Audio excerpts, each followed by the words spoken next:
ایک باغ میں ایک چڑیا اور چڑا رہا کرتے تھے۔ ان کے ساتھ ان کے 3 بچے بھی تھے۔ ماں باپ باری باری دانہ یا چھوٹے موٹے کیڑے تلاش کر کے لاتے اور بچوں کے منہ میں ڈال دیتے۔ ایک دن چڑا کھانے کی تلاش میں نکلا۔ جب بہت دیر ہو گئی اور چڑا واپس نہیں آیا تو بچوں نے بھوک سے شور مچا دیا۔ چھوں چھوں چھوں، آخر اماں چڑیا نے دانہ لا کر بچوں کا پیٹ بھرا۔ 1-2 دن اور گزر گئے اور چڑا واپس نہیں آیا۔ بچے اپنے ابا کو یاد کر کے رونے لگے۔ چڑیا بھی پریشان تھی مگر بچوں سے کہتی رہی، رو مت، تمہارے ابا جلد واپس آ جائیں گے۔ دوسرے دن چڑیا پھر دانے کی تلاش میں نکلی۔ وہ پریشان تھی اور تک بھی گئی تھی۔ قریب ہی 2 شریر بچے کھیل رہے تھے۔ ایک بچے نے چڑیا کو پتھر مارا۔ پتھر لگنے سے چڑیا درخت سے گری تو بچوں نے اسے پکڑ لیا۔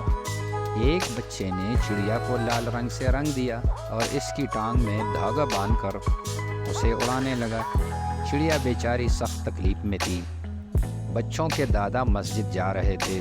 چڑیا پر ظلم ہوتا دیکھ کر انہوں نے بچوں کو ڈانٹا اور چڑیا کو آزاد کروا دیا۔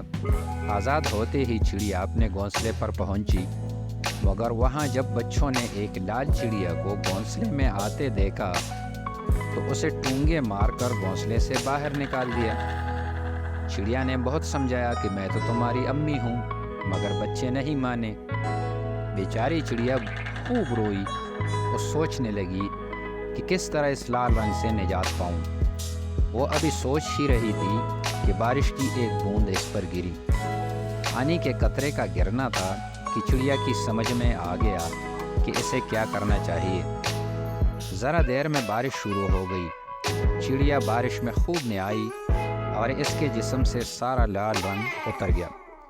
چڑیا نے 2 موٹے موٹے برسات کے کیڑے اپنی چونچ میں اٹھائے اور خوشی خوشی اپنے گھونسلے کی طرف اڑ گئی۔ بچوں نے اس مرتبہ اسے پہچان لیا اور بہت خوش ہوئے۔ بھوک سے ان کا برا حال تھا۔ ماں نے انہیں پیار کیا اور مزیدار کیڑے کھلائے۔ کھانا کھانے کے بعد تینوں بچے اپنی ماں کے پروں میں گھس کر آرام سے سو گئے۔